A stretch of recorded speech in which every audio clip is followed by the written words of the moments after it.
There we go. We are live again. My name is Andrew Krause. I'm one of the co-founders here at InventRight. And we just did a reboot because we had another audio issue and we are starting over again. So I want to welcome all you guys back. I'm going to do a whole hour of Q&A here. So I will still give you guys a full hour. And what are we talking about? We're talking about licensing. So you can license your idea to a big company and it's their money, it's their workforce, and it's their distribution. Isn't that amazing? So before we get started, I just want to say I'm going to do a whole hour of answering your questions. So if you could type your questions in the chat box, that would be fantastic. And if you could just give me a thumbs up, throw a comment into the chat, whether you're watching the replay of it or whether you're watching the live stream, it's going to help the algorithm. I really appreciate that. And also subscribe and give me a thumbs up. So, but every one of you, if you're like, damn, this guy is answering my questions for a whole hour, please give me a thumbs up and just throw a comment in the chat, especially if you're watching the replay, to help the algorithm and help us. We want to get to 100,000 subscribers. We're just about pushing up against 70,000. Even the patent office is 20,000. So in our area, that's pretty damn good. So we're really proud of that. And we're really proud of helping you guys. So let's jump in here. Okay, great. Yeah, if you were on before, if you want to repaste some of your questions, that would be great. Um, when you approach companies, this is Joyful Electric Woman is her handle. When you approach companies with your idea, do you let them know you're also contacting several other companies? You absolutely do not. That is not professional. To think that you're going to pit these companies against each other is a serious rookie move. Don't do that. So I love that question, Joyful Electric Woman. That was a really great question. You do not want to do that. Now, if they ask you, you say, yes, of course, I'm a professional product developer and I'm shopping the product around, and you're honest, but you do not bring it up. You don't go, you don't want to go, well, I'm sending this to your competitors too, so you better act, or give them that sort of vibe. That is not what you want to do ever. Okay. And you do not want to pit them against each other. Okay. So, but if they ask you, say, yes, of course, I'm shopping this around, but I can't share with you anything other companies shared with me, nor would I ever share anything that you shared with me with other companies. And that's only if they ask. So thank you for that question. Joyful. Oh, it's eclectic, not electric. I made you electric. It's Joyful Eclectic Woman. Um, and then her other question is, um, also, can you send 3 sell sheets or 3 different products to the same company at the same time, or should you send only 1 sell sheet at the time? Until you have a relationship with a company, you should only send one. Now, what does that mean? How do you form a relationship with a company? You send them one. And then they're like, and then you ask them when they say no to that particular idea, because most companies will say no, you only need one to say yes. And you say, are you open to more? Or you don't even ask them if they're open to more. If they take a look at it, oh, this one's not a right match for us, then you just send them more. And so at that point, you might ask them, hey, I have 3. Can I send you 3? Or would you just like one at a time? And you ask them, totally okay to send multiple, but not until you have a relationship with them. And that doesn't mean you're on a first name basis, doesn't mean you're going to coffee, just means you've sent them a product before and you can see they're open to ideas. But to drop like 5 poorly made sell sheets on them with long rambling explanations, they don't got time for that. Okay, but you can definitely do it. So let's see. Can you guys comment and just say yes if you can hear me? Oh, okay. Ethan said he can. Okay, so good deal. So sorry about that earlier. Hopefully we get a lot more people back on here. I figured out what the issue is, so that won't be happening again. Um, let's see. Yeah, Margie was saying you're in my neck of the woods and you got pizza at Sammy's. I've never had pizza at Sammy's. Maybe that's the place where I'm supposed to have gotten pizza. Um, so, okay, your question was, Margie, from Pittsburgh, and there is a local home and garden show um, coming up next month. Do you think it's useful to go and meet people and get business cards, even though it's not a large trade show? My product is in the bedding, so would this show be relevant? So who are you guys licensing to? You're not licensing to retailers, you're licensing to manufacturers that sell to retailers. So at a traditional trade show like in Las Vegas or Chicago, where most trade shows are, who are the people with the booths at the show? They're manufacturers. Let's say it's a kitchen show. It's the Housewares show in Chicago. So the people with the booths are the manufacturers. The people walking around are the retailers, but also the people that are walking around are inventors to talk to the manufacturers that have booths. Okay. So hopefully that is clear.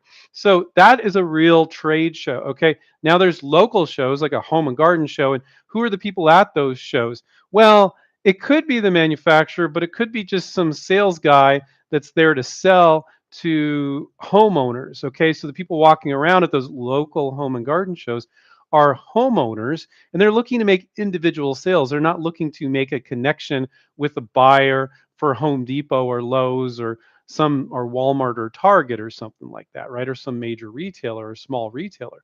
So could you go to a home and garden show and talk to a salesperson that's there? Yeah, but it's not going to be like the VP of marketing or the CEO of the company's in the booth or something like that. It's just some sales dude that's selling locally. He may work for the company. He may not even work. He may just be a temporary like salesperson that they sent there to sell just for that local home and garden show. So yeah, you could might find a manufacturer that's actually working the show. Are you going to find her a high level marketing manager? Probably not. Could you get the contact information for a marketing person there? Maybe, but that sales guy, he's just like try to sell an individual homeowner on buying this new garden hose or kitchen countertops or whatever. So you could go, you could make maybe something of it, but probably not the best use of your time. But so hopefully that explains that. Not only does it explain it to you, but it also explains a broader picture of trade shows. So the theme for today is getting paid for your ideas. So when I answer these questions, I want to answer them in the context of getting paid for your ideas. And the best way to get paid for your ideas in the context of this is to connect with marketing managers. If it's a smaller company, a CEO, are you trying to connect with a local salesperson for that company? Probably not, but sometimes salespeople can walk it over to marketing. So every time, every answer I give you guys tonight is going to be in the context of um, getting paid for your ideas. And again, I said it earlier. If you could guys could throw a comment into the questions box, or if you're watching the replay later, throw a comment down below and give me a thumbs up for the YouTube algorithm. I could really appreciate that. If you want to learn about more of these live streams, please click on the subscribe button. It doesn't cost you a dime. Um, okay, let's see who else we got here. Stefan, learning a whole lot, getting on board this Friday. Thank you so much, Andrew. That's great. That's fantastic. That's great. So, you guys, this is free and we can answer questions, but we've had students for over 23 years where they get a coach that personally guides them. Also, our negotiation coach. At myself and our co founder, if something funky came up, we'll jump in too. So we've been doing this forever and a day. Just want to let you guys know we do coach and mentor inventors. And you can check out inventright.com to learn more about that. And you should also click on the free resources tab. There's a ton of free resources if you guys want to sign up for that. And it's free. When I say sign up, it's free. Let's see what else you got here. Start typing the more questions in, guys. Um, Bacon Bandit. I like that handle. Saving up for coaching, I figured I'd make it a rough draft of 3 different ideas I've had for a while I'm saving. So far, I've read how to sell ideas with or without a patent. Good route. That's one of our books. Thanks and thank you. Great. Yeah, I hear that pretty often. So let's talk a little bit about, while we're waiting for some more questions to come in, about getting paid for your ideas. I want to give you guys, because it's a question I get quite often, about giving you guys a timeline for getting paid. This is not a get rich quick scheme, guys. You can make a lot of money with licensing, but it's not overnight. You're not like licensing your product and you're going to make $100 here, $1,000 there. When you're licensing to a big company and they're going to put it out there in a big way. So let's say it's a kitchen product and they're in, well, Bed Bath and Beyond finally went belly up from what I hear. I didn't look it up, but it sounds like they finally went belly up from what I heard. I might be wrong on that, but let's say the product is in William and Sonoma and Walmart and Target and a bunch of kitchen product stores. And you know, when you license to a big company, they might have distribution in 30,000 stores. right? And so you can have big dreams when you're licensing. And for these big companies, that's normal. But realize it doesn't happen overnight. Big companies don't launch products overnight. Now, some people are like, well, I could make that. I got a guy locally that can make me 50 and I can put it up on Etsy. And I'm like, well, if that floats your boat, good for you. Or, oh, I could put it up on Amazon myself. I'm like, and be lost in a sea. And you need to know how to sell on Amazon. So when you're licensing, they might be selling, 20,000, 50,000 units, half a million, 2 million units a year. It depends on what's normal for that type of product. But that big company, they have unlimited money. They have all the teams to do it. They have a sales team, they have a marketing team, they have an administrative team, they got a manufacturing team, and maybe they have 500 products, and your product's just one more product in their product line. That's not a bad thing. That's a good thing because it's a freaking machine, and you're tapping into that machine. So, but because it's a machine, there's a lot of wheels, there's a lot of people involved. They're not going to like launch a product overnight. One time I had this inventor and they said, well, I showed this product to this company and they stole it. And I'm like, well, when did you show it to them? They're like 2 weeks ago. He's like, I see it on their website now. I'm like, yeah, no company on the face of the planet can launch a product in 2 weeks and have it up on their website. They didn't steal your idea. Um, so, with when it comes to making money, getting back to the theme and getting paid for your ideas, it's going to take most companies in most situations. It's going to be a year before that product hits the market, and then it's got to be on the market for a quarter because you get paid your royalties quarterly every 3 months. So it's going to be like a little bit more than a year. Now it could be a year and a half. Now sometimes you got like a cut and sew product, or there's no injection mold, or it's just a really simple product. Maybe it's a printed product, and theoretically, then yeah, it could hit 3 months, but very rare there, maybe 6 months to 10 months. But, a lot of these products are getting made overseas. They got to figure out some things. They got to tweak them things in. They got to get all their teams together, and they're importing it in very large volume, guys. So when people tell me, I kind of laugh when people go, well, I could make 50, put them in my garage and be selling them tomorrow. I'm like, yeah, but you got no distribution. And you could do that, and then I see them like 3, 4 years later, and they've sold 500 units or 1,000 units. It's like that's not usually what most inventors have their intention for their products. So when you license, I joke you can have delusions of grandeur, and you're not delusional because that big company can do those numbers. But when it comes to getting paid, which is the theme for today, that doesn't happen overnight. You got to be okay with that. And most inventors are. They're like, I'm so excited this big company is working on this product, this licensing deal. And you're going to focus on then licensing more products, right? And now you got it into play. And if they have some sort of issue with manufacturing the product or changing a feature or something like that, you can talk to them about it, but you're done, and then you might come back and give them a new version, give them a line extension, something like that. That's your job as an inventor, but they're going to do what they're going to do. They're going to get it into all their distribution channels. So long story short, you don't get paid overnight with licensing, but over time, it could be a tremendous amount of money. Sometimes products, another thing, and I'm doing the negatives here because I don't think we want to be all positive. Um, Sometimes it takes a while for a product to ramp up. First quarter, oh, they sold a few, second quarter, third quarter, fourth quarter. And it's like taking them like half a year, and then it starts to really elevate. Because like one salesperson sells it into certain stores, and the other guy notices, hey Bob, like this is selling well. Oh, I'm gonna sell it to my retailers that I'm dealing with too now, because wow, the feedback's great. So it doesn't happen overnight. But when they're taking all the financial risk and doing all the work, that's a beautiful freaking thing. That's a beautiful thing. All right, so let's see what else we got here because we got a ton of questions coming in. Um, Matt says, "Hi Andrew, thank you once again. If a company says they'll get back to you in 3 weeks and you call to talk to them, they said again, it'll take 10 days to get back to us. Is that good news or bad news?" That's great news because they got back to you. They said, "We'll get back to you in 10 days." That means they're they haven't forgotten about you. And it doesn't matter if they did forget about you. Oh, yeah, I'm so busy. I got to take another look at that. I got to show that to my boss, or I got to show that in the next meeting. So if they took 3 weeks to get back to you and they said, oh, it's going to be another 10 days, this is normal. This is very, very normal.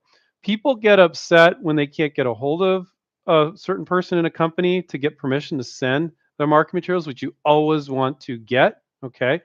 And then they get permission to send it, they send it, and then they get upset when they need to follow up 2 or 3 times. But I sent it to them. They got it. Well, they're doing a lot of other stuff. And when people accept that you might need to follow up a bunch of times and you're not their top priority, they're doing other stuff, but that doesn't mean they don't like your idea. They're so overwhelmed. They're overwhelmed with everything they need to do, just like you guys are in your lives, right? So they're just normal people like you and me, pretty much. So yeah, they took 3 weeks to get back, and then they said, "Oh, it's going to be another 10 days." That's fantastic. You had communication. Normal, normal, normal. Very normal. Um, let's see what else we got here. Neil said, "Hi Andrew, thanks for all you do for us. If I create an LLC for entering into a license contract and my wife is an officer, does she also have to sign the licensing agreement?" I don't know. That's getting like super legal. We always recommend that when you do a licensing deal, you never do it under your own name. You always do it under LLC. I believe, don't quote me on this, but if you're an officer of the company and you're doing a deal, I think that would depend on the LLC partnership agreement. So if in your agreement with your wife, it says, or under the LLC, like I have authority to make decisions and sign off, I would think you'd only need one of the officers of the company to sign off. I think it's however you set up your LLC. So, no, I don't think you would need your wife's signature on that, but that is not my legal opinion. Please consult your attorney if you're looking for legal advice. Um, it's not something I would worry about. Like, have I ever seen that be a problem in 23 years we've been doing this? Never, never. But I do get people that are like, oh, I don't want to do an L. So a lot of people, they don't want to do an LLC or corporation or whatever. And I'm like, you don't need to until you get into a deal. You get into a deal, you should always do it. It's additional liability protection. So if some reason they wanted to come after you, somebody got hurt with your product, that they would come after your LLC instead of you. But I've never, ever even seen that happen. Um, when you do a licensing deal, just as far as liability, and this will put you guys all at ease to go, oh, I'm not worried about doing licensing deals now. Um, when you do a licensing deal with a company, you're going to insist that here's some really little bit more advanced stuff that we encounter often and that you will encounter probably if you do a licensing deal, if and when you do a licensing deal, when you do a licensing deal. Um, so you should always insist you're covered under their product liability insurance. Any serious company of any serious level, they'll have $1 million to $2 million dollars in product liability insurance, and retailers won't take their products if they don't. They insist on it. Okay. So now here's the thing that they'll argue about. Usually the marketing manager or somebody in the company will argue about, and they always cave in when our negotiation coach tells them this. Um, you need to insist that you're covered under their product liability insurance. And quite often they'll argue with that, oh, no, no, we can't do that. And what our negotiation coach always tells the inventor to tell the companies, look, it won't cost you anything. I have some advisors in this area and they've told me it won't. Please check with your insurance company. So literally, to put you as an inventor, I've never had one of our students that insisted on being covered under the company's product liability insurance when we insisted to go back and say, please talk to your insurer. It won't cost them a dime more. So if somebody, let's say it's a knife or let's say it's a ladder, okay? If somebody, why would anybody sue you? So as the inventor, they don't even know you exist. So, and let's say they did know you exist. They don't want to sue you. You don't have money. They're going to sue that big company, right? Which I haven't seen that happen either yet. Many of our students that have licensed, but happen one day.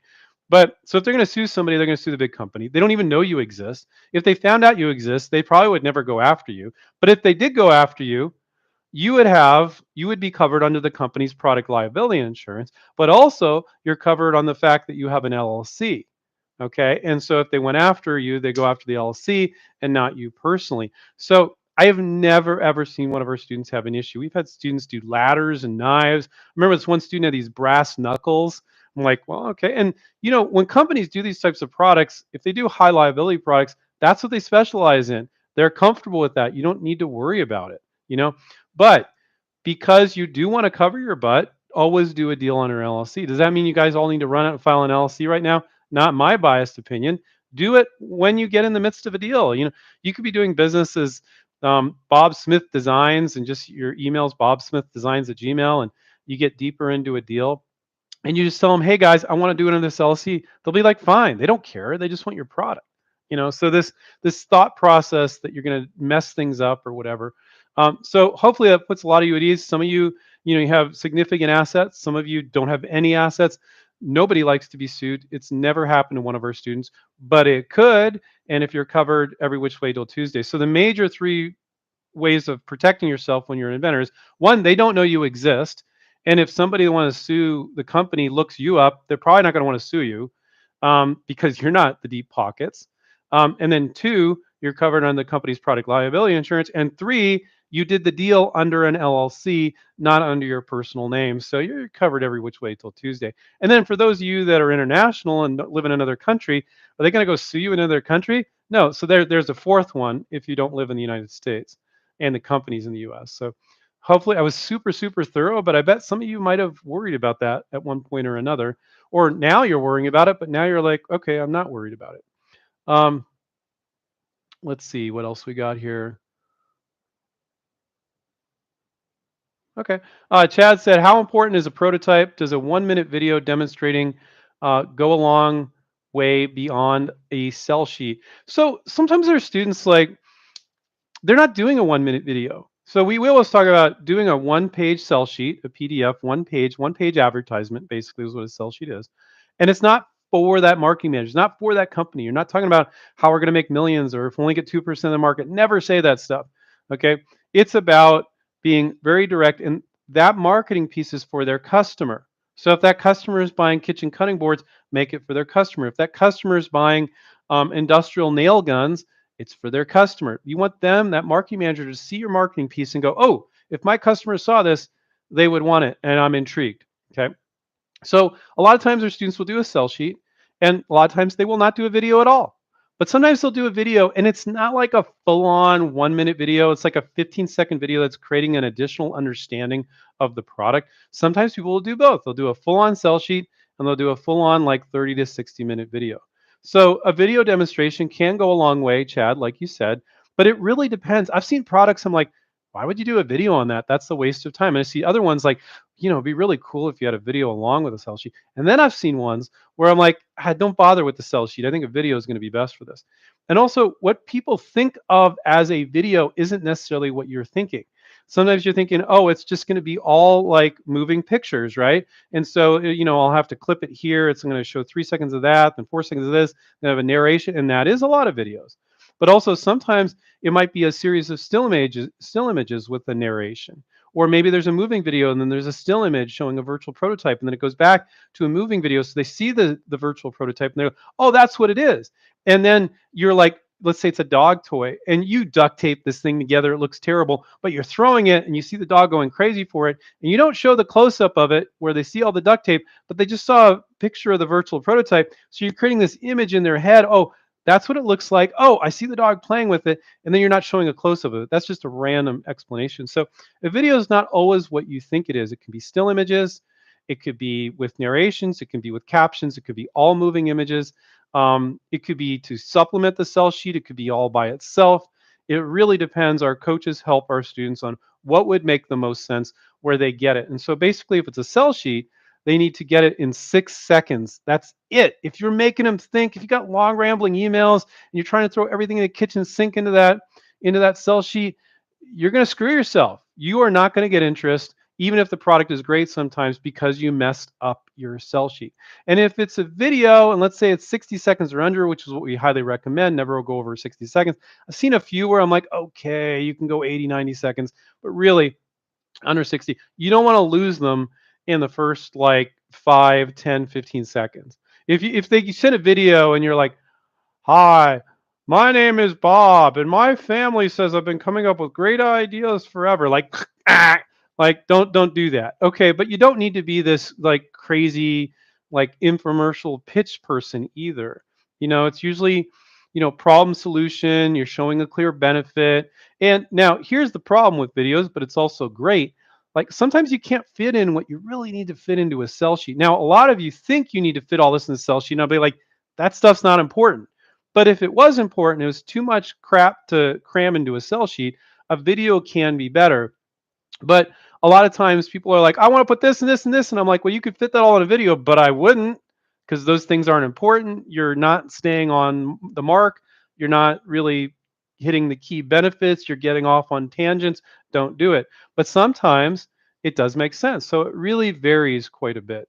Um, Okay, next question. And again, I want to remind you guys, please help me out. I'm spending a whole hour. We would love to get to 100,000 subscribers. We're getting close to 70,000. So if you haven't subscribed, down below, click subscribe and the notification button. Click the thumbs up. And if you're watching this replay at some time in the future, please just throw a random comment into the comment section and give a thumbs up and help us out. Just don't be stingy with the thank yous.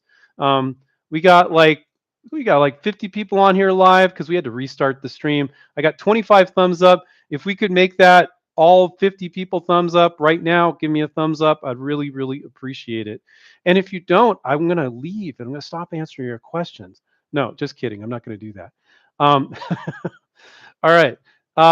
Richard said, what happens after a year has passed from filing a PPA, a provisional patent application? Boy, you get this one all the time, but it's really, really important. So I don't mind answering it. Do I have to file a patent? Okay. Do I have to file another PPA? Can a company steal my idea after a year and I have a patent? Okay. So when you file a provisional patent application, patent attorneys love to say this, and they're right to emphasize this. A provisional patent application is not a patent. It's an application, okay? Now, what is beautiful about it, when you file a provisional patent application, you can use smart IP software on our website, and you can file a provisional patent. It used to be $75. They reduced the fee to $60 now. For $60, you guys can say patent pending for a year. It is one of the most important parts of the InventRight system and what we teach. So what it lets you do is to say patent pending. You don't have to say provisional patent pending or provisional patent application pending. The laws of the patent office say you can say patent pending. So when you make your sell sheet or make your video, you can put, and don't put it big as all hell across the top. Do not do that, guys, ever. Small at the bottom so you don't look like a paranoid inventor. There's nothing that says green inventor more than a huge thing at the top that says patent pending. Never, ever do that. Don't repeat it 20 times. It's small at the bottom. Trust me, if they like the product, they will see it. If they don't like the product, it doesn't really matter anyway, right? All right. So what the provisional does is it lets you say patent pending for a year. Now, a lot of people get really excited about that and they don't know how to license their product. They don't know how to do it. And they just go and file a provisional. Then they sit on their hands and then the year passes by. Okay. Now, what our students do is they file the provisional. They got a whole freaking year. You never need more than a year to get the feelers out there and see if there's interest in the product. Okay. You just don't. But a lot of you, the time runs out because you don't know what you're doing. You don't know how to approach companies, and the time just starts ticking. Now, here's where some patent attorneys will screw you over. And I see this, and I bet I piss off a lot of patent attorneys, and I'm so happy that I do it because the patent attorneys that do this aren't being completely transparent. A lot of great patent attorneys out there. Some of them, they'll sell fear. Particularly, this happens when you go to a patent attorney. You didn't know that you could use a software on our site, buy smart IP, and file a provisional for $60. That's the patent office filing fee. And you feel like, yeah, oh, I have to go to a patent attorney. I could never do that. I looked at patents on Google Patents. That's like crazy verbiage. I could never do that. Well, with a provisional patent, you can write it in common English. Anybody can write a provisional. But anyway, you didn't know that. So you went to a patent attorney, and they'll typically charge around $2,500 to file a provisional patent, which is a lot of freaking more money, more than 60, and is really not the best thing to do because a lot of times when a company sees your product, they might say, "We really like this, but we're a little concerned about this or that," and you're like, "Oh, let me think on that," and you come up with a solution. Let's say in a couple days, you're like, "Crap! I came up with a solution to what their problem is. I know they like the base product, but they didn't like this or that." And now you just file another provisional for $60, not another $2,500. My God, or $10,000 filing a patent. So anyway, what happens is a lot of inventors will spend $2,500 or so to file a provisional patent with a patent attorney, and then they don't do anything because they just figured the first thing to do is file a patent, which it is not. And then the year starts ticking. Before they know it, 10 months, 11 months coming up. Oh, my provisional patent's going to run out. So, of course, the patent attorney makes a little friendly call, and patent attorneys are terrible salespeople, but selling inventors fear is like the easiest thing to do in the world. And I'm not saying all patent attorneys are selling fear. I think they're doing their their job to say, look, your provisional is running out. What are your options? They're doing a good job. There's nothing wrong with that. But when they give you half the story, and because they don't know how to license stuff, they're saying basically, look, you're going to need to file a full utility or you're going to lose your priority date, which is not a lie. So basically, when you file a provisional, if you don't file a full utility within the year that the provisional gives you and cite the provisional, you'll lose that date that the provisional gives you, right? So they're right about that. But they don't tell you that, oh, you could take that same provisional, providing you haven't made public disclosure, which means putting it up on a public website or selling it at a swap meet or something like that. And if you're just privately showing it for a license, most people don't consider, most attorneys do not consider privately offering it through email for license to a potential licensee is not public disclosure. There's a slight debate on that, so you got to look that up, but I've never seen it be an issue. So, so they give you this impression that you're going to lose your rights. That's messed up because it's not true. So let's say you let that year run out, but you haven't made public disclosure, haven't put it up on Amazon or eBay or put it up, made a Facebook post about it. Um, you could just take that exact same provisional and file it again and get another year. Now, it will not continue. Provisionals are not connected in any way or shape to each other. If you file multiple provisionals, they're all within the year, and you file a full utility, you can reference each provisional, and from whatever date each of those are, you'll have protection for whatever is in each one from each of those dates. So you could file one, let's say 10 months ago, and has A and B in it, and you could file another one today, 10 months later, and you just take the same one, you add C, and you're protected for C from that date. And let's say a month from now, you file a full utility and you reference those two provisionals, you be protected for those dates. C just from a month ago because you filed a new one. Now, they give you this impression, though, that you're going to lose all your rights if you don't file a full utility, and that's not true. You'll lose that date, though. So if somebody came up with a new with that idea within that year. Now I've never seen that happen. Our students all the time let provisionals lapse. Usually new students because they'd filed something before they came on with us, and they're like, next time they work on an idea, they're just going to file the provisional like the week before they're ready to start reaching out. They got a whole freaking year. And if you know the InventRight approach and you have a coach guiding you through it, you don't need that much time to see if an idea has legs, not even remotely. But they were in that position because they filed a provisional before they came to us. Um, so, so here's the question: when you file a provisional, an attorney gives you a feeling like if I don't upgrade, which they're right, if you don't file a full utility and reference that provisional, you're going to lose that original date. Is that worth $10,000, $8,000, whatever your attorney is charging you, and you don't have any interest yet? I'm just going to tell you what I would do. I would never do that. I would just file another provisional. You know, I mean, if it's like a bazillion dollar idea, which every inventor thinks is a bazillion dollar idea, right? But, and that date was so important, you're just convinced that somebody else came up with in that period of time, which I've literally never seen, but it could happen. Then okay, maybe it's worth the $8,000 or $10,000 patent attorney wants to charge you. So, who asked that question? That was great question. Who asked that question? Oh, okay, that was Richard. He wrote in all caps too. Wow, Richard, all caps. You got my attention though. But so hopefully that ramble was helpful. Richard, I guarantee you that a whole bunch of other people didn't really understand that. And I bet some of you still don't understand that because it's like you almost need a graph and a timeline. But I think a lot of, if half of you got that, I did my job. Okay. Um, Oh, okay. A joyful, eclectic woman said the rise and decline of Bed Bath and Beyond. Business Insider on August 31st, 2022. It would be closing an estimated 150 stores and slashing 20% of its corporate staff. Yeah, I thought they completely went up. Um, Harold's just mentioning that LLC is limited liability company. Yes, that's correct. Um, Valentino, hey Andrew, is it all right? Well, almost okay. We have 56 people watching live now, and we have 41 thumbs up. Let's try to get more thumbs up, guys. If you could help me out, that's what this is. This is my thumb. Your thumb is on the screen. Please click it. Oh, there we go. Another one. Oh, another one, please. I'm gonna leave if you don't give me another thumbs. Oh, there we go. You got three more. Cool. I'm kidding. I'm not gonna leave, guys. It worked though. I'm sneaky. Valentino said, "Hey, Andrew, is it all right to pitch sell sheets that do not look professionally made? I have several ideas that I find hard to design for someone without Photoshop experience." Okay, guys, I'm going to admit a mistake that we made with our students back in the day because we've been doing this for 23 years. Back in the day, we were having people actually print up. This is how long we've been doing it. Print up their sell sheet and mail them. And the big debate: should we send it regular mail or should we send it FedEx to get their attention? And some people are like, "Hey, can I send it fax?" And it'd be like, when you send a black and white fax, it doesn't look very nice. I don't know. That's kind of iffy. Maybe if you made it a line drawing, but that doesn't look good either. This is the type of stuff we were dealing with back in the day. Um, so the mistake that we made back in the day, because graphic designers back in the day were very expensive 23 years ago. Okay.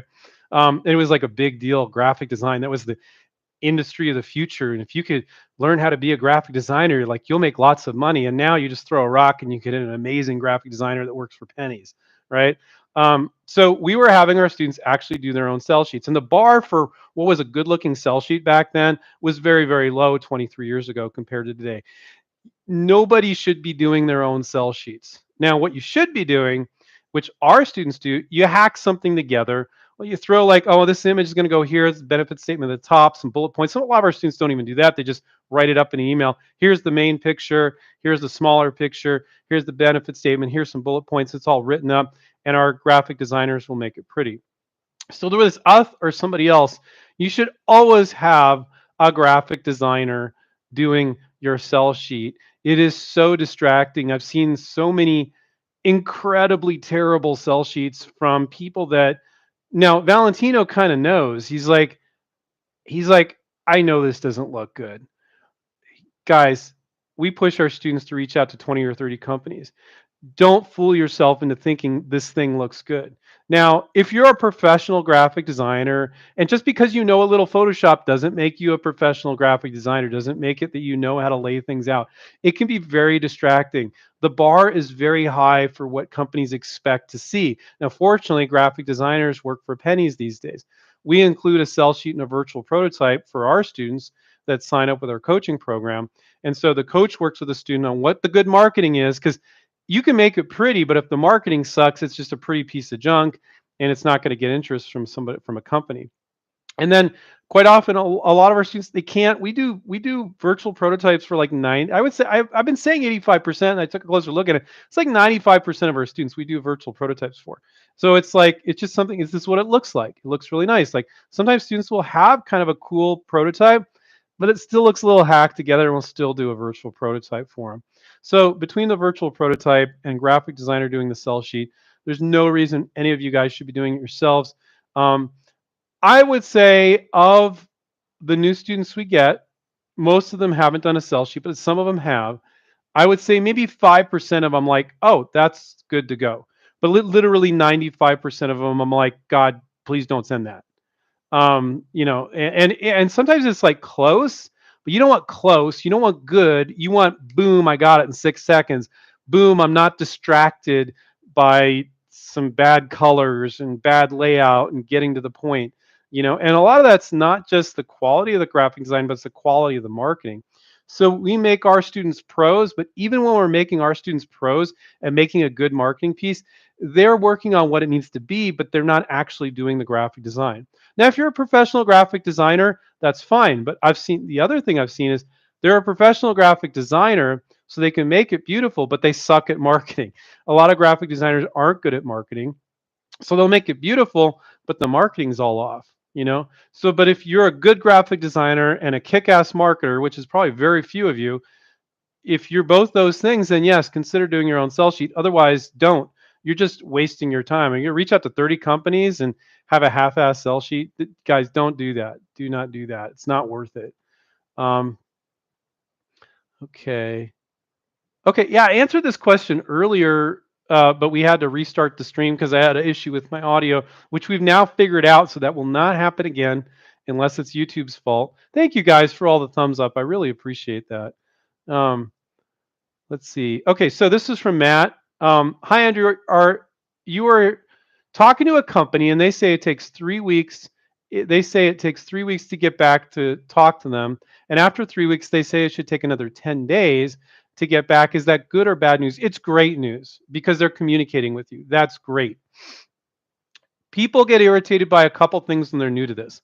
So first off, you should never send a marketing piece, a sell sheet, or a video to a company without first asking permission. I have a product I think is the right match for your product line. I'm looking to license to your company. Can I send you a marketing piece? It only take you a few seconds to take a look at it, see if you might be interested in licensing it. All right.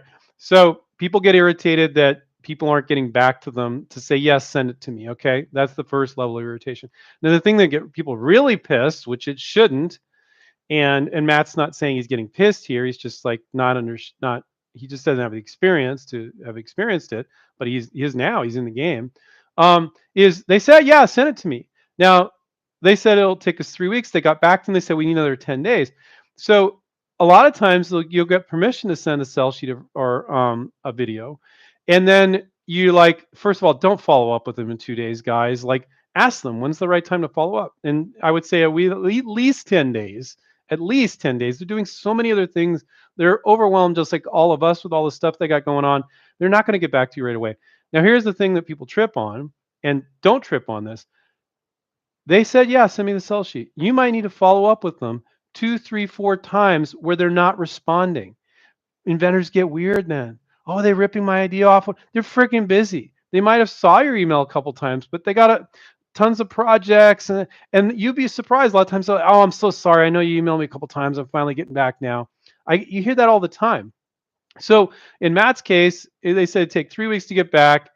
Then they said we need another 10 days. They're communicating with them, which is great because a lot of times they won't communicate with you, and you'll need to reach out many, many times before they do, even if they said, yeah, send me your sell sheet, because they're freaking busy. Normal, normal, normal. Once you guys realize that stuff's normal and you accept it. Now, when we got our fans doing this stuff, even our students try to give up too soon. Like we get our students like they'll have 30 companies and they tell the coach, well, I think I'm gonna move on to this next project. Coach is like, what? Yeah, well, I got 15 no's. It's like, how many do you have on your list? 30? You're not done. You can start working on another project, but you're not done with this one. You got to keep pushing out every week a little bit. And people will always give up sooner than they should. And if there was one reason why our students are successful, why our members are successful when others aren't, is because they have a coach pushing them to do that. They're not overthinking it. When they ask and they're concerned, like Matt was concerned, like, hey, yeah, of course. They said another 10 days. They're communicating with you. Beautiful thing. Great. But you need to hear that. Now he's hearing it from me on a live stream, which is kind of a weird place to hear it. But when you hear it from your coach and they know your product, they know everything is right, and you're doing everything right, it's even more powerful. Joyful, eclectic woman. You and Steven used to review sell sheets. Do you still review them? I think we did that for a few YouTube shows. No, when you review a sell sheet, you can't just review a sell sheet. You got to study the marketplace. So when our coaches are reviewing a product, we need to make sure the marketing is spot on for that micro category. So let's say it's a kitchen cutting board, or let's say it's a doorstop, or whatever it is. You need to know that micro category. So it's the coach's job to put back on the student. Look, you need to find this, this, and this. Show me the other product space. Show me how yours fits in. And then you change the marketing in the sell sheet to adjust for that. So you can't just review a sell sheet. I think we did some YouTube videos where we reviewed a few ones. I think it was like really spontaneous and stuff too. We didn't even look at them much ahead of time. But and you could go, here's what's good or bad about the sell sheet.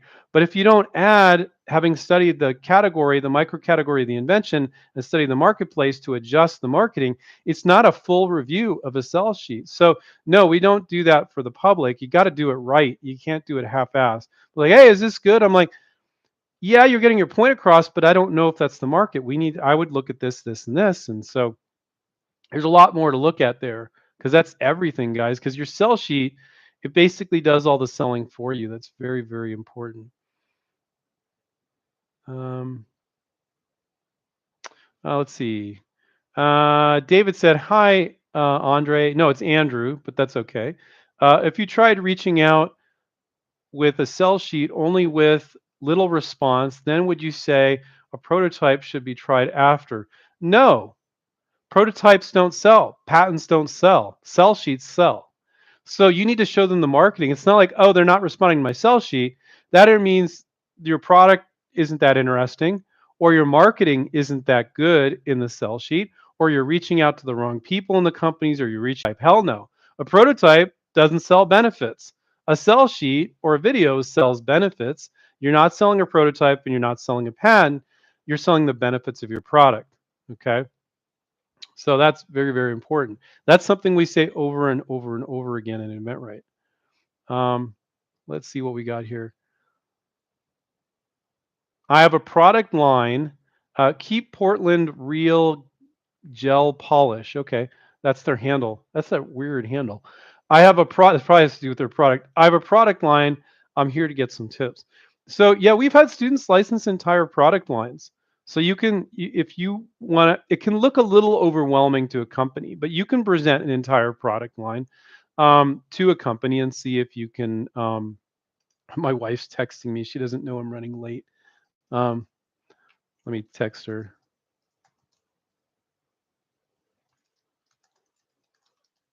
Okay. I'm telling her I'm not done with the live stream. I can't have dinner yet. Yeah, it's literally what I texted her. Okay. Uh, yeah, one really cool one. We have this French Canadian. He was living in the Yukon, and he licensed an entire line of camping products.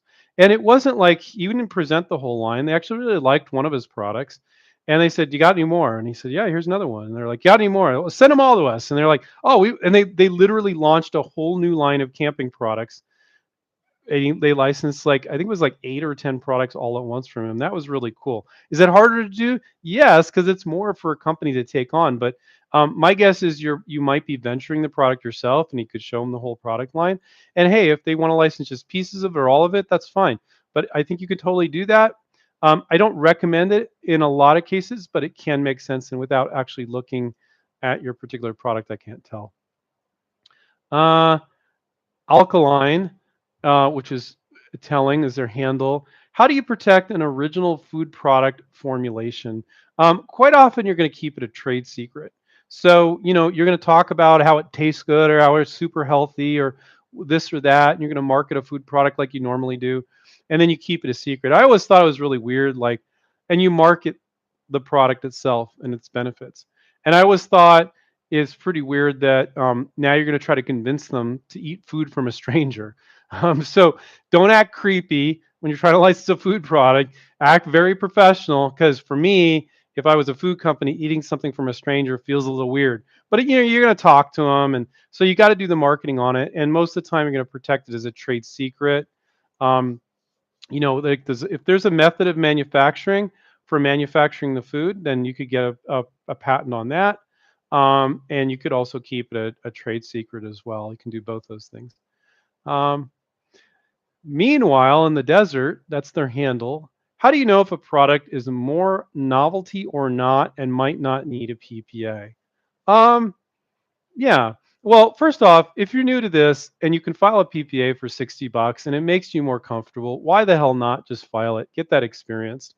Um, if you were a coaching students of ours, I could tell you. And sometimes people in the novelty business, like you make relationships with the company. How do you do that? You just send them one product. Now you have a relationship, and now they might be like, you might be like, hey, I got a lot of novelties in this area. Are you okay with me sending you 5, 6 at a time?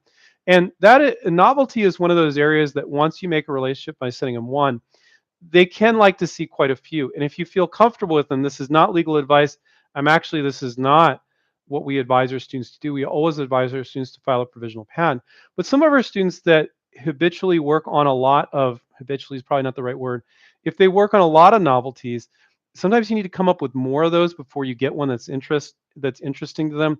A lot of these novelty companies are not going to be filing provisional patents or patents anyway. So you feel comfortable with them. You like Sally here and Bob there, and it's like I don't need to file a PPA, and you could send it to them. You're creating a paper trail, and maybe you file a PPA later. I don't really recommend that outside of novelty, and I don't necessarily recommend it in novelty either, but you could do it with a few companies you're really familiar with. And it's one of those categories that you might do that.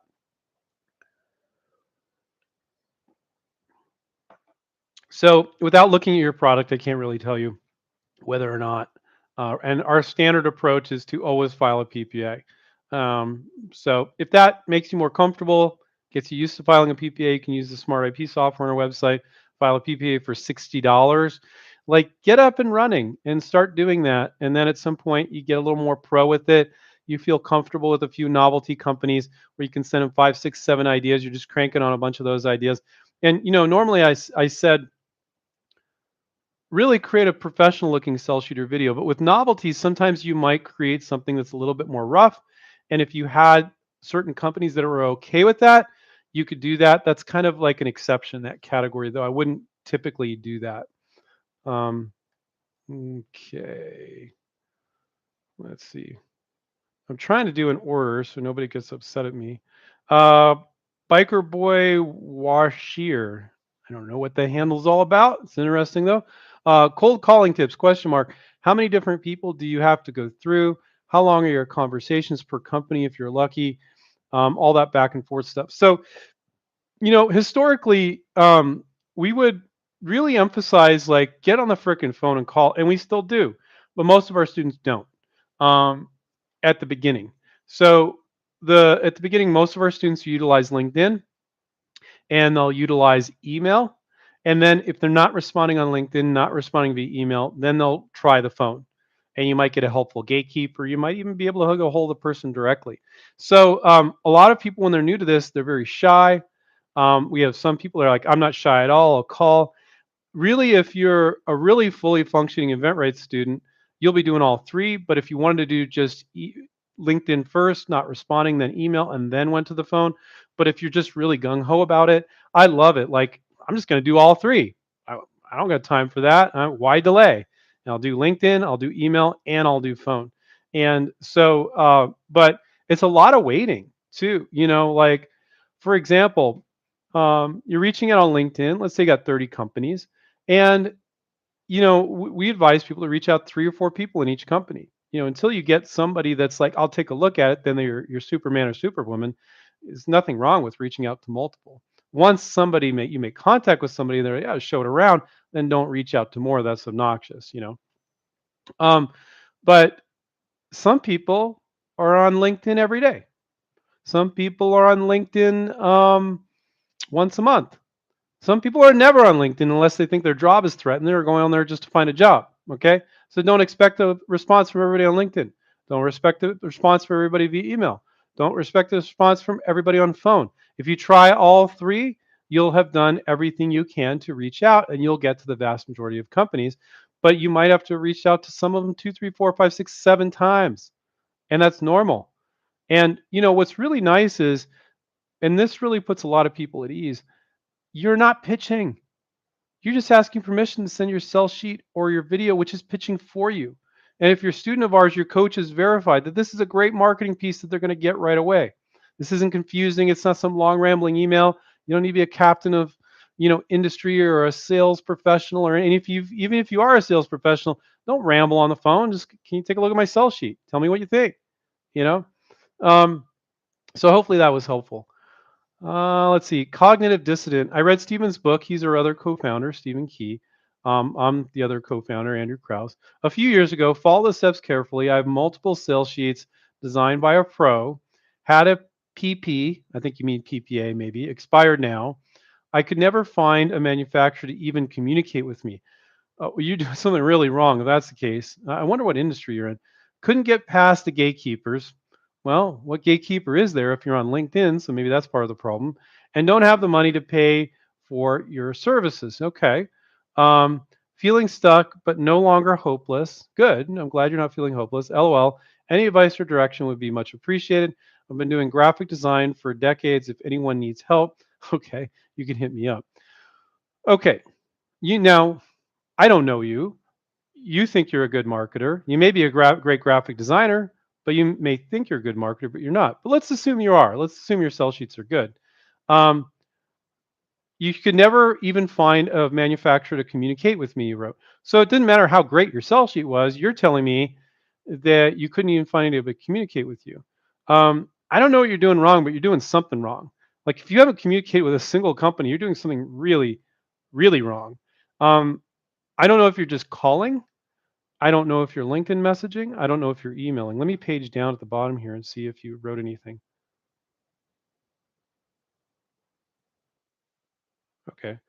You also said you couldn't find me on YouTube. Just go to inventright.com. You want to find us, go to inventright.com and click on the contact us page. So that's our website, guys. Um, okay, cognitive dissonance says I was calling. Okay. Yes, calling is hard. And you need know a lot of tips and tricks, but you can't just call, guys. You got to call, email, and LinkedIn. So that would be the big change I would make. Let me go page back down to where you were there. There we go. Okay. Um, all right. So you got to start reaching out on LinkedIn. You got to build up your LinkedIn profile and start reaching out. You got to reach out via email too. That was the big mistake you were making. We were just talking about that 2 seconds ago. So thank you for letting me know that you were just reaching out on the phone. You're probably saying the wrong things on the phone too. Um, and that would take a while to go into to how to do phone calls. But so yeah, so hopefully that gives you a new shot in the arm. Use LinkedIn, use email, and probably change up how you're doing it on the phone. Uh, it does blow me away. You said you can't afford our coaching, and sometimes people like this irritates Stephen and myself. Like, oh, I can't afford your coaching. I'm like, but you spent 10,000 on a patent. It's like, and we're going to guide you through the entire process, all the way to through to doing a deal, or make sure you're doing everything right. And so it's funny how sometimes people, and that's I'm not talking about you, cognitive dissident. That's your handle. I'm just talking about some people. It's like they value patents so much, they don't mean much, guys. Knowing how to reach out and reach out correctly. Case in point, that's way way more important. Um, okay. Uh,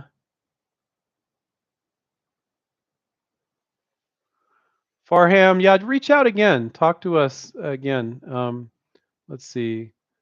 And guys, don't hesitate to go to inventright.com and then click on the free resources button and sign up for that. That's totally free. Really cool stuff in there. Make sure to take advantage of that. I know some of you can't afford our coaching. We do have a lot of different coaching options now. The premium one-on-one coaching is what most people do, but we do have other options too. So you can check that out on our website. Let's see what else we got here. And I got about 7 minutes. I'm going to call it a night. Um, Benj Benjamino G is their handle. How easy it is to license a software idea, especially if it isn't made hard. Especially when you're like, I want to license this to Microsoft or Google. It's like, you're not going to license to them.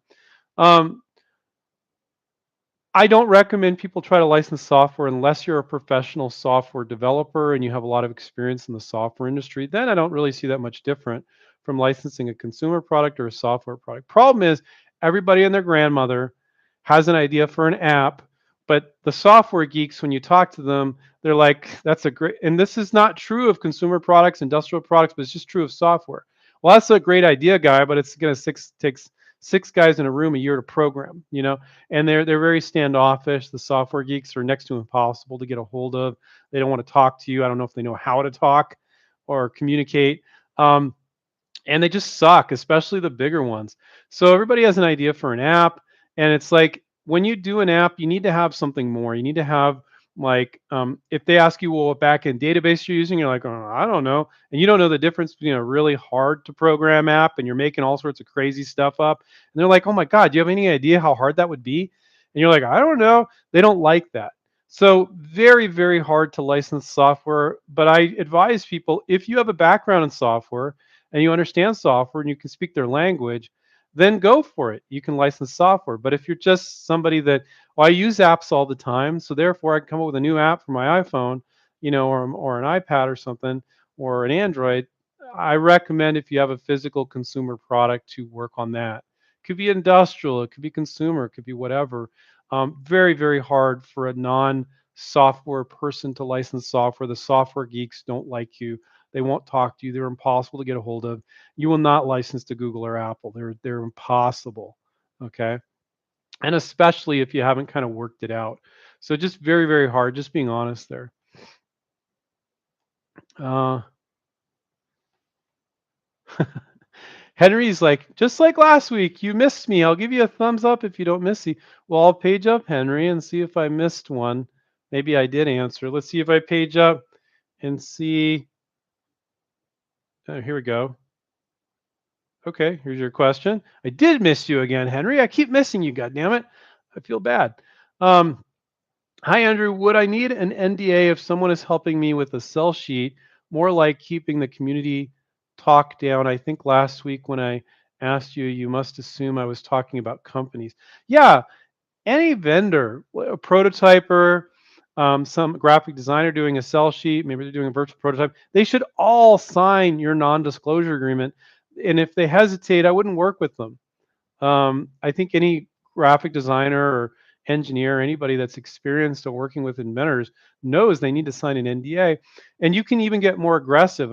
Signing an NDA with an improvements clause is very aggressive. That's going to freak companies out. But for a vendor, hell yeah. What's an improvements clause? Basically says, look, you need to keep this confidential, what I share with you. And whatever I share with you and any improvements you come up with, I own. So if you came up with this kitchen cutting board, it has a slot in the center, and they're like, "Hey, we could put the slots like this and this," it's all yours. So I always, when you work with a vendor, make sure it has an improvements clause, the non-disclosure agreement that says you own any improvements. So Henry, thank you for drawing my attention because I literally thought I was going one by one, and I just keep missing you, man. I don't know what's going on there, but I made good on that. Man, I'm gonna have to get glasses one of these days. Um, let's see if I page down. May X said, seems like the hardest part of the approach is finding the right individual to ask permission to send them more info. It's usually a marketing manager, guys. It could be a salesperson. It's a really small company, it could be a CEO. I really wouldn't recommend reaching out to CEOs of any company of any serious size. It's always that smaller, like marketing manager could champion it, show it. The CEOs don't do work, guys. You want them to champion it and keep it moving forward. A CEO just dump it on somebody else, and now they don't get rewarded for finding you. So if you find a marketing manager, that's usually the best. Could be a salesperson, can walk it over to marketing. Some cases, people go, "Oh, new product development." Well, you're kind of stepping on their toes because it's kind of their job. At some companies, it might be fine. At some companies, they might see you as a threat. It really depends. I'd say get a hold of whoever you can. But if marketing really likes it, and then they show it to a product development manager or a product designer, and they're like, "Oh, I don't know, I see problems." They're like, "Make it work. We like this product. We can sell this." But if you show it to the product designer first, they'll come up with every which way because why didn't I come up with this? It's going to make them look bad, right? So really, I'd always go after marketing first. Um, 777 Blessed, are you interested in a personal hygiene product? I don't know. I'm interested in toothbrushes. Why are you asking me? We're guiding, mentoring, and coaching you. I don't license products. We help our students license products. So 777 Blessed, I'm going to tell you, you don't license to me. Don't look for an invention promotion company. They're all a bunch of scammers. You want to license this to a manufacturer that sells products like what you're doing, which is a personal hygiene product. There's tons of manufacturers selling those products, and they have distribution in a major retailer where you want to be. So let's say it's a flossing pick or something. Well, if you found a company that's selling at Walmart and they're selling flossing picks, what do you know? They sell a personal hygiene product and they're a major freaking retailer. I need to reach out to them. Now, how to go about that and do all that, that's what we specialize in. We can help you do that. But don't ask me if I'm interested in a personal hygiene product. Are you telling me my teeth look funny? Is that what you're telling me? I don't know. But anyway, I'm just being silly. Good question. I can tell you're new by the way you asked that, but that's totally okay. All right. Let's see.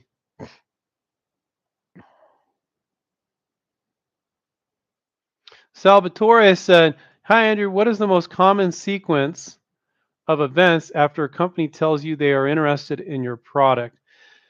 Yeah. Inventors will typically want to go back and forth via email. big mistake. So I'm not going to give you the full sequence, but I'm going to give you the most common mistake that we do not let our students make. They want to go back and forth via email because they're afraid of talking to the company. The second you get interest, get on the frickin' phone with them and talk with them.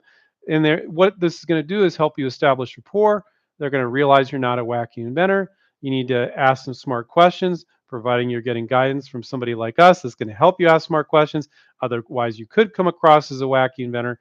But they need to know you're a real person. You're not a real person until you've had a phone conversation. It's a funny terminology I use. If you go back and forth via email, or you expect them to guide you, oh, well, they're interested, they'll guide me. Hell no. If you expect them to guide you, you'll kill almost every deal. You need to get on with them. They're going to ask you some questions. You're going to ask them some questions. You are at least 50% responsible for moving the deal forward. So, two biggest tips I can give you: get on the phone with them ASAP when they show interest, and realize you are as responsible for moving it forward as them. If you just sit and answer their questions and go, well, I need to answer that, a lot of times you're deflecting a question, you're half answering, you're taking them down a different path. And our negotiation coach, Paul, helps our students with that. And once you've been through enough of that, you can do that on your own. So that's what we do. We empower inventors to we do experiential learning. So our students learn it by doing it. And then at some point, you're like, I've done this enough. I don't need you guys anymore. I can do this the rest of my life. I can come up with an idea. I'm not blowing 10K on a patent, 5K on a prototype. I am doing a sell sheet, virtual prototype, and a provisional patent application. I'm getting out there. I'm a pro. But you got to get that experience. Otherwise, you're just like, just dicking around, just like nibbling at it. You got to just jump in. And people are very comfortable with us jumping in. If I'm making you comfortable enough just by this live stream on jumping in, freaking go for it. You will make mistakes. That's okay. But you'll make a lot less mistakes with us. Okay. So anyway, thank you guys for all the thumbs up.